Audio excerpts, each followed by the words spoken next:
નમસ્કાર વિદ્યાર્થી મિત્રો, વિદ્યા ક્લાસ યુટ્યુબ ચેનલ પર આપનું સ્વાગત છે। મિત્રો, તમે સ્ક્રીન પર જોઈ શકો છો તેમ આજે આપણે ઇંગ્લિશ વિષયનો અભ્યાસ કરીશું। ધોરણ 7 સેમિસ્ટર 1 યુનિટ 1 વિનિસ સ્માઇલ, જેની એક્ટિવિટી 1, 2 અને 3 આજે અભ્યાસમાં લઈશું। ચાલો મિત્રો, હવે આપણે એક્ટિવિટી 1ની શરૂઆત કરીએ। એક્ટિવિટી 1ની સૂચના આ પ્રમાણે છે: let's recite with the teacher, એટલે કે નીચે ધ લિટલ વન નામની જે પોએમ આપેલી છે તે તમારા ટીચર ગાશે અથવા પઠન કરશે। સાથે સાથે તમારે પણ તેનું પઠન કરવાનું છે। તેની પહેલી પંક્તિ છે: This is the bag. This is the bag the little one bought. This is the butterfly the little one caught. મિત્રો, અહીં આપણે જોઈ શકીએ છીએ તેમ થિંગ્સ આપેલી છે અને થિંગ્સ માટેની એક્શન એટલે કે ક્રિયા આપેલી છે। બરાબર છે, આ થિંગ્સ છે। અહીંયા પણ તમે જોઈ શકો છો બટરફ્લાય, કાઇટ, વિસલ, બેલ અને એના માટેની જુદી જુદી એક્શન એટલે કે જુદી જુદી ક્રિયાઓ આપેલી છે। મિત્રો, આગળની પંક્તિ જોઈએ। This is the kite the little one flew. This is the whistle the little one blew. This is the bell the little one rang. This is the song the little one sang. White and black and green and red, these are the words the little ones read. These are the pictures the little ones drew. All these things the little ones knew. ચાલો મિત્રો, હવે આપણું આ reading પૂરું થયું। થોડી ઉપર છેલ્લી આપણે તેની સમજૂતી મેળવી લઈએ। પહેલી પંક્તિમાં કહ્યું છે ધીસ ઇઝ ધ બેગ, એટલે કે આ બેગ છે। ધ લિટલ એટલે અગાઉ આવી ચૂક્યું છે તેમ નાનું, થોડું। ધ લિટલ વન બોટ, આ બોટ છે તે BUY, બાય એટલે ખરીદ્યુંનું ભૂતકાળ છે કે આ બેગ છે કે જે મેં ખરીદી હતી। ધીસ ઇઝ ધ બટરફ્લાય, આ પતંગિયું છે। ધ લિટલ વન કોટ, કે જે મેં પકડ્યું હતું। આ કોટ એ કેચનું ભૂતકાળ છે। ત્યાર પછી આગળ મિત્રો, ધીસ ઇઝ ધ કાઇટ, આ પતંગ છે। ધ લિટલ વન ફ્લ્યુ, કે જે મેં ચકાવ્યો હતો। આ ફ્લ્યુ છે તે ફ્લાય, FLY, ફ્લાય એટલે ઉડાડવું, ચગાવવું। ધીસ ઇઝ ધ વિસલ, મિત્રો આ સ્પેલિંગનો ખાસ ઉચ્ચાર જોઈ લેજો। આમાં ટી છે તે સાયલેન્ટ છે, ટીનો ઉચ્ચાર થતો નથી, એટલે આપણે વિસલ એવો શબ્દ ઉચ્ચાર કરીશું। વિસલ એટલે સિસોટી। This is the whistle the little one blew. હા, બ્લ્યુ એ BLOW, બ્લો, બ્લોનું ભૂતકાળ બ્લ્યુ છે। બરાબર છે મિત્રો? ચાલો હવે આગળ વધીએ। એટલે કે છે કે આ એક સિસોટી છે કે જે મેં વગાડી હતી। ધીસ ઇઝ ધ બેલ, આ બેલ છે। ધ લિટલ વન રેંગ, આ રેંગ છે તે રિંગનું ભૂતકાળ છે। રિંગ એટલે વાગવું અથવા વગાડવું। ધીસ ઇઝ ધ સોંગ, આ એક ગીત છે। ધ લિટલ વન સેંગ, હા મિત્રો તમને ખબર છે, સરસ, સિંગનું ભૂતકાળ સેંગ। ત્યાર પછી આગળ, white and black and green and red, white and black and green and red, these are the words આ બધા શબ્દો વ્હાઇટ, બ્લેક, ગ્રીન, રેડ, આ બધા શબ્દો મેં શું કર્યા? The little once red. આ રેડ છે તે રીડનું ભૂતકાળ છે. મિત્રો જુઓ, અહીં સ્પેલિંગમાં કોઈ ફરક છે નહીં, પણ ઉચ્ચાર પરથી ખ્યાલ આવે કે તે ભૂતકાળ છે કે વર્તમાનકાળનું રૂપ છે અથવા ટુ બીનું રૂપ છે. મિત્રો આગળ, ધીઝ આર ધ પિક્ચર્સ. આ બધા ચિત્રો છે. The little ones drew. Drew એ ડ્રોનું ભૂતકાળ છે. DRAW. મિત્રો તમે મારી સાથે સાથે વિડીયોને પોઝ કરી અને આ બધા ભૂતકાળના રૂપો લખતા રહેજો. જો કે આગળની જે એક્ટિવિટીમાં આપણે તેનો અભ્યાસ કરવાનો છે, એટલે ત્યાંથી પણ તમને મળી જશે. મિત્રો હજુ સુધી જો મારી ચેનલને સબસ્ક્રાઈબ કરી નથી તો અવશ્ય સબસ્ક્રાઈબ કરશો, જેથી અગાઉના વિડીયો હવે તમને નોટિફિકેશન દ્વારા જ મળી જાય. તમારે કોઈ લિંકની રાહ જોવી પડશે નહીં. મિત્રો આગળ, ઓલ ધીઝ થિંગ્સ. થિંગ્સ એટલે વસ્તુઓ. આપણે જોઈને કઈ કઈ વસ્તુઓ જોઈ? હા, bag, butterfly, kite, whistle, bell, song, black, white, green, ઇટીઝી, વર્ડ્સ એન્ડ પિક્ચર્સ. આ બધી થિંગ્સ છે એ things the little one knew. આ ન્યૂ છે તે નોનું ભૂતકાળ છે. મિત્રો આ નો શબ્દ છે તે પણ અહીં સાયલેન્ટ લેટર ધરાવે છે. આ કે છે તે સાયલેન્ટ છે. આ કેનો ઉચ્ચાર થતો નથી. આ સ્પેલિંગનો ઉચ્ચાર નો એવો થાય છે. નો એટલે જાણવું, ન્યૂ એટલે જાણ્યું. ચાલો મિત્રો હવે આગળની એક્ટિવિટી પર જઈએ. આગળની એક્ટિવિટી પર જતાં અહીં ચિત્ર પર થોડી નજર કરી લઈએ. શું છે આ? યસ, તમે કહ્યું તેમ બેલ. અહીંયા ફ્લાવર્સ. હા, yes, butterfly. This is the kite. Yes. ચલો હવે આગળની એક્ટિવિટી પર જઈએ. મિત્રો એક્ટિવિટી 1માં છે make a list of rhyming words. મિત્રો રાઇમિંગ વર્ડ્સનો અર્થ અહીંયા જો બાજુમાં જ કૌંસમાં ગુજરાતી સૂચના લખેલી છે. સરખા અવાજવાળા શબ્દો શોધીને લખો. મિત્રો સરખા અવાજવાળા એટલે કે સરખો ઉચ્ચાર જેનો થતો હોય તેવા શબ્દોને આપણે રાઇમિંગ વર્ડ કહીએ છીએ. તો આપણી કવિતામાં પણ ઘણા રાઇમિંગ વર્ડ્સ હતા જે મેં અહીં જવાબમાં લખ્યા છે. મિત્રો ચાલો હવે આપણે પાછા કવિતા પર જઈએ. મેં અહીં અંડરલાઈન કરી છે, જુઓ. મિત્રો ધ્યાન રાખજો કે રાઇમિંગ વર્ડ્સ શોધવા હોય તો મહદઅંશે એટલે કે મોટા ભાગે પંક્તિના છેલ્લા બે જે વર્ડ્સ છે તે વર્ડ્સ એટલે કે શબ્દો એ રાઇમિંગ વર્ડ મોટા ભાગે બનતા હોય છે. આવા રાઇમિંગ વર્ડ આપણને કવિતામાંથી વધારે મળે છે. જેમ કે જુઓ અહીં બોટ, કોટ. હા મિત્રો જુઓ, બીજી એક બાબત, છેલ્લા 3 કે 2 લેટર પણ એ મોટા ભાગે રાઇમિંગ વર્ડના સમાન જ હોય છે. તમે અહીં જોઈ શકો છો GHT, અહીંયા પણ GHT. એવી જ રીતે બીજો શબ્દ છે ફ્લ્યુ, બ્લ્યુ. અહીંયા પણ જુઓ EW. રેંગ, સેંગ. ત્યાર પછીનો છે રેડ, રેડ. ત્યાર પછી છે ડ્રીવ, ન્યૂ. તો આટલા શબ્દો આપણી કવિતામાં રાઇમિંગ વર્ડ્સ તરીકે વપરાયા હતા. ખ્યાલ આવ્યો મિત્રો? જુઓ, તમને જોવા માટે હું થોડું વધારે ઝૂમ કરીને બતાવું.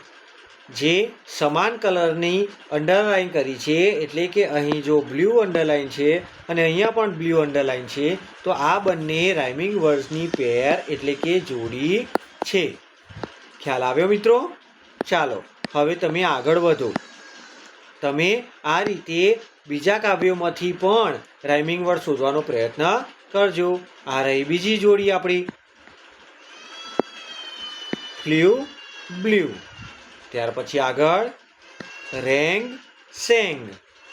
પછીની જોડી છે રેડ રેડ. અને ત્યાર પછીની છેલ્લી જોડી છે ડ્રીવ ન્યૂ. જુઓ મિત્રો, તમારી સ્ક્રીન પર તમે જવાબ જોઈ શકો છો. હા, જોયું મિત્રો? આ રહ્યું. અહીંયા ઉદાહરણ આપ્યું છે ટોટ બોટ, એવી જ રીતે flew blue, rang sang, drew new, kite bite, red read.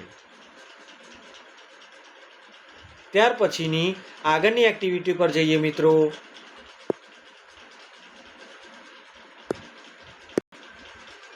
ત્યાર પછીની એક્ટિવિટી છે જેની સૂચના છે કમ્પ્લીટ ધ ટેબલ.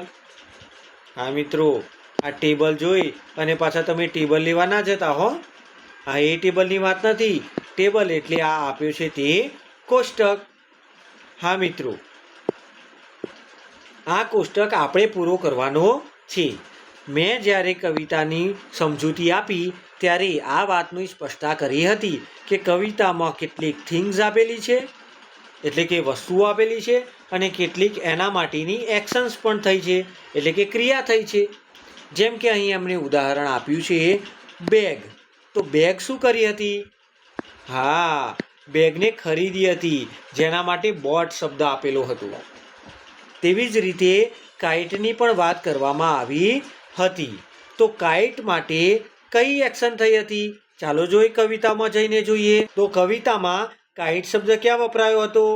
હા, આ રહ્યો. તમે તો મારા કરતાં પણ વધારે ઝડપથી શોધી કાઢી શકો છો. સરસ. હા, તો આ કાઇટ માટે એક્શન કઈ લેવાઈ હતી? તો ફ્લ્યુ. કાઇટને ઉડાડ્યો હતો, હે ને? હા, તો એના ઉત્તરમાં આપણે ફ્લ્યુ લખીશું. તેવી જ રીતે એનાથી ઉલટું અહીંયા થિંગ્સ આપી દીધી હતી, આપણે એક્શન શોધવાની હતી. હવે આપણને આપ્યું છે એક્શન. હા, તો એક્શન કોટ માટે. કોટ એ કઈ થિંગ્સ માટે થઈ હતી? તો શું પકડ્યું હતું?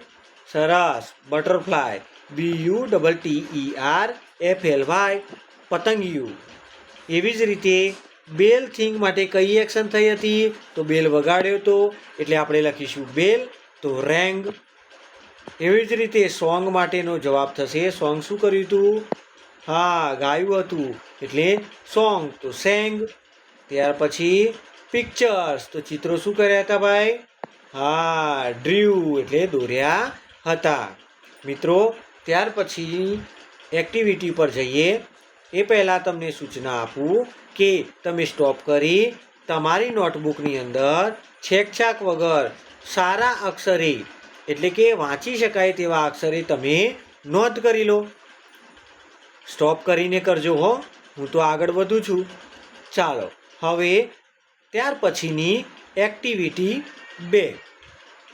મિત્રો, એક્ટિવિટી 2ની અંદર આપણને સૂચના આપવામાં આવી છે નીચે આપેલા શબ્દો મોટેથી બોલો અને લખો. મિત્રો, આમાં ફક્ત બોલવાના જ છે, નોંધ આપણે પછી કરીએ. ચાલો હું સ્ક્રીન ઝૂમ કરું છું જેથી તમને વધારે સ્પષ્ટ ખ્યાલ આવે. મિત્રો, અહીં જુઓ, પહેલો શબ્દ લખ્યો છે BUY, બાય. હા, અગાઉ કહ્યું તેમ બાય શબ્દનું ગુજરાતી અર્થ થાય ખરીદવું. તેનું ભૂતકાળ છે BOUGST, બોટ. ત્યાર પછી છે CATCH, કેચ. કેચ એટલે પકડવું. તેનું ભૂતકાળ છે CAUGST, કોટ. ત્યાર પછી છે ફ્લાય, FLY, જેનું ભૂતકાળ છે FLEW, ફ્લ્યુ. ત્યાર પછી BLOW, બ્લો, જેનું ભૂતકાળ છે BLEW, બ્લ્યુ. ત્યાર પછી DRAW, ડ્રો, DREW, ડ્રીવ. KNO, નો, KNEW, ન્યૂ. ત્યાર પછી છે SING સિંગ, SANG સેંગ. ત્યાર પછી છે READ રીડ, તેનું જ છે ભૂતકાળ READ રેડ. મિત્રો તમે આ સ્પેલિંગો અવશ્ય નોંધ કરજો અને મુખપાઠ કરવાનો પ્રયત્ન કરજો. હવે જેમ જેમ ભૂતકાળના રૂપો તમારા ધ્યાનમાં આવે તેમ તેમ તેને નોંધવાના છે.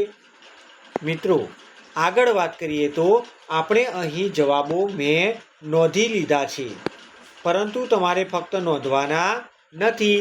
હું હમણાં તમને નહીં નોંધવા દઉં. હા, ચાલો હવે આપણે જોઈએ કે આ ઉત્તરો કેવી રીતે લખવાના છે. મિત્રો અહીં પહેલાં શું લખ્યું છે? વાંચવાનો પ્રયત્ન કરો. જોઈ શું કહ્યું? બાય ના ફ્લાય. હા, આ લખ્યું છે ફ્લાય. તો અહીંયાથી આપણે શોધી કાઢવાનું છે. ચલો, ફ્લાય ક્યાં છે? આ રહ્યું. તો એની સામે એનું ભૂતકાળનું રૂપ લખેલું છે. આ જ ભૂતકાળનું રૂપ આપણે અહીં ફ્લાયની સામે લખી દેવાનું છે. આ તો બહુ ઇઝી થઈ ગયું છે. ચાલો, એવી જ રીતે સિંગ શબ્દ ક્યાં લખ્યો છે? તો સિંગ શબ્દ આ રહ્યો તમારી સ્ક્રીનની ડાબી બાજુના ખૂણામાં. તેનું ભૂતકાળ છે સેંગ. તો આપણે પણ સિંગની સામે લખવાનું છે સેંગ. મિત્રો આવી જ રીતે બધા જ શબ્દો તમે સામેથી શોધીને લખી શકશો. શોધીને લખશો ને? હા, સરસ. તમે તો ખૂબ મહેનતુ વિદ્યાર્થી લાગ્યા નહીં? તમે ખૂબ મહેનતુ અને હોશિયાર છો. ચાલો મિત્રો આગળ જોઈએ. સિંગનું ભૂતકાળ છે શેંગ. બાયનું ભૂતકાળ છે બોટ. રેડનું ભૂતકાળ છે રેડ. કેચનું ભૂતકાળ છે કોટ. બ્લોનું ભૂતકાળ છે બ્લ્યુ. ડ્રોનું ભૂતકાળ છે ડ્ર્યુ. ચાલો મિત્રો હવે હજુ આગળ વધીએ. મિત્રો અમારી વેદા ક્લાસ યુટ્યુબ ચેનલને સબસ્ક્રાઈબ કરી નથી તો હમણાં જ અહીં નીચે તમારી સ્ક્રીનમાં સબસ્ક્રાઈબ લખેલું છે, ત્યાં અવશ્ય સબસ્ક્રાઈબ કરશો. અને હા, બેલ આઇકન દબાવવાનું ભૂલશો નહીં, જેથી તમને નોટિફિકેશન મળતું રહે. મિત્રો અમારા ચેનલને સબસ્ક્રાઈબ તો કરી જશે. હવે એક લાઈક તો માગીએ જ ને? ચાલો લાઈક કરો. અને ત્યાર પછી આપણે એક્ટિવિટી 2B ઉપર. કઈ એક્ટિવિટી? Activity 2B. એમાં વિભાગ બી માંથી યોગ્ય શબ્દો પસંદ કરીને ખાલી જગ્યા પૂરો, એવું અહીંયા આપેલું છે. મિત્રો અહીંયા પહેલી ખાલી જગ્યા છે. આપણે જવાબ એકલા નોંધવાના નથી. આપણે શું કરવાનું છે? સમજી ગયા ને? હા, સમજવાનું છે અને લખવાનું છે. સમજ્યા વગર લખેલું નકામું છે મિત્રો. ચાલો હવે આપણે આગળ વધીએ. અહીંયા પહેલી ખાલી જગ્યામાં કહેવા માંગે છે my mother dash sugar from the market. એટલે કે માય મધર એટલે મારી મમ્મી. સુગર, તો સુગર શું કરી શકાય? તો સુગરને આપણે ખરીદી શકીએ. તો આપણા કાવ્યમાં પણ આ બધા ક્રિયાપદો અને તેનું ભૂતકાળનું રૂપ આપેલું હતું. તો આપણે શું કરીશું? સુગરને ખરીદીશું. એટલે કે જવાબમાં આવશે boat. My mother boat sugar from the market. ત્યાર પછીની બીજી ખાલી જગ્યા છે મિત્રો વી ડેશ કાઇટ્સ લાસ્ટ ઉત્તરાયણ. મિત્રો તમે કાઇટને શું કરો છો? હા, તમે કહેશો કે ઉડાડીએ છીએ, એટલે એનું થાય ફ્લાય. અને ફ્લાયનું ભૂતકાળ ફ્લ્યુ. લાસ્ટ ઉત્તરાયણ એટલે ગઈ ઉત્તરાયણમાં ચગાવ્યો હતો એમ. My younger brother dash but beautiful pictures in the school competition. એટલે કે માય યંગર બ્રધર એટલે મારા મોટા ભાઈ કે મારો નાનો ભાઈ. યંગર બ્રધર મિત્રો યંગર બ્રધર એટલે નાનો ભાઈ. એલ્ડર બ્રધર એટલે મોટો ભાઈ. મારો નાનો ભાઈ અ બ્યુટીફુલ પિક્ચર એટલે કે સુંદર ચિત્રો. ચિત્રોને શું કરાય મિત્રો? આટલું સમજી લઈએ તો પણ આપણે જવાબમાં ડ્રીવ લખી શકીશું. ત્યાર પછીની બીજી એક ખાલી જગ્યા છે ટ્રાફિક પોલીસ. શું? Traffic police dash the Vishal and stopped the car. તો આપણે અહીં વિસલને શું કરી શકીએ? હા, વગાડવા માટે આપણે એને બ્લો કરવાની હોય એટલે કે બ્લોનું ભૂતકાળ છે blue. Traffic police blue the whistle and stopped the car. ત્યાર પછીની ખાલી જગ્યા આઈ dash the Ramayana today morning. તો રામાયણા શું કરવું પડે? રામાયણને આપણે શું કરીએ? હા, કાં તો પછી જોઈએ એટલે કે વોચ કરીએ ટીવીમાં, અને ના હોય તો બુક હોય તો READ રીડ એટલે કે વાંચી શકીએ. તો આપણે રીડનું ભૂતકાળ છે રેડ એટલે લખીશું I read the Ramayana today morning. ત્યાર પછી છઠ્ઠી ખાલી જગ્યા છે મિત્રો my grandfather dash four languages. Language એટલે ભાષા. ફોર લેંગ્વેજ એટલે ભાષાને શું કરી શકાય? તો જાણી શકાય. એટલે જાણવા માટેનો શબ્દ છે નો, અને અહીંયા આપણે ભૂતકાળની ક્રિયા હોવાથી ન્યૂઝ લખવું પડશે. ત્યાર પછીની એક ખાલી જગ્યા છે Cheteshwar caught the ball and threw at the stumps. મિત્રો, દડાને શું કરી શકાય? હા, તમે કહેશો પકડવો પડે સર, નહીં તો 4 રન જતી રહે. હા, તો પકડવાનું ભૂતકાળ છે શબ્દ છે કેચ, અને આ કેચનું ભૂતકાળ છે કોટ, એટલે આપણો જવાબ થશે કોટ. બરાબર ને? ચાલો હવે આગળની ખાલી જગ્યા ઉપર જઈએ.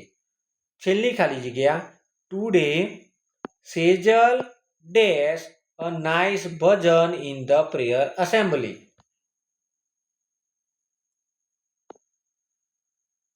તો આ ભજનને આપણે શું કરી શકીએ?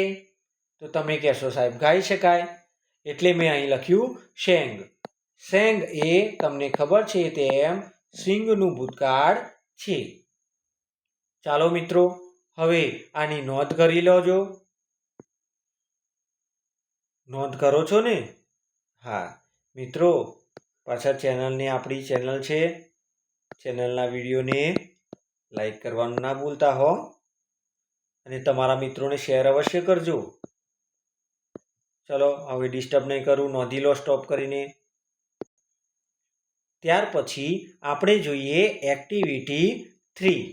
મિત્રો, એક્ટિવિટી 3માં તમારે કશું લખવાનું નથી. ચાલો આપણે અહીં વાત કરીએ એક્ટિવિટી 3ની સૂચનાની. સૂચના કંઈક આવી છે રીડ ધીઝ વર્ડ્સ. એટલે કે આ નીચે આપેલા જે શબ્દો છે તે શબ્દોને આપણે ફક્ત શું કરવાના છે? હા, વાંચવાના છે. મિત્રો, આપણે સ્પેલિંગ સાથે વાંચીશું. HUT હટ. હટ એટલે ઝૂંપડી. CAUGST કોટ. કોટ એટલે પકડ્યું. HUSBAND હસબન્ડ એટલે કે પતિ. ત્યાર પછીનો સ્પેલિંગ છે DROPPED ડ્રોપ્ડ. ડ્રોપ્ડ એટલે નીચે પડ્યું. ત્યાર પછીનો શબ્દ છે ANGRY એંગ્રી. એંગ્રી એટલે ગુસ્સે થવું. ત્યાર પછીનો સ્પેલિંગ છે SILVER સિલ્વર એટલે ચાંદી. ત્યાર પછીનો સ્પેલિંગ ENJOYED એન્જોયડ એટલે કે આનંદ માણ્યો. અને લાસ્ટ આ એક્ટિવિટીનો છેલ્લો વર્ડ છે YESTERDAY યસ્ટરડે. યસ્ટરડે એટલે ગઈકાલે. મિત્રો આજના માટે આપણે એક્ટિવિટી 3 સુધી આપણો અભ્યાસ રાખીએ છીએ. ત્યાર પછીની આવતા વિડીયોની અંદર આપણે મેથી પકોડા નામની બહુ જ સુંદર તમને ખૂબ મજા આવે તેવી એક્ટિવિટીનો અભ્યાસ કરવાનો છે અને તેના નીચે આપેલા પ્રશ્નો અને પ્રશ્નોના જવાબ પણ આપણે જોઈશું. પાઠમાંથી કેટલાક વાક્યો પણ શોધીને લખવાના છે. તે વાક્યો પણ આપણે શોધીને લખીશું. મિત્રો અમારા ચેનલને સબસ્ક્રાઈબ અવશ્ય કરી હશે. તેના માટે થેન્ક યુ. જય હિન્દ, જય ભારત. આવજો મિત્રો, ફરી આવતીકાલે મળીશું.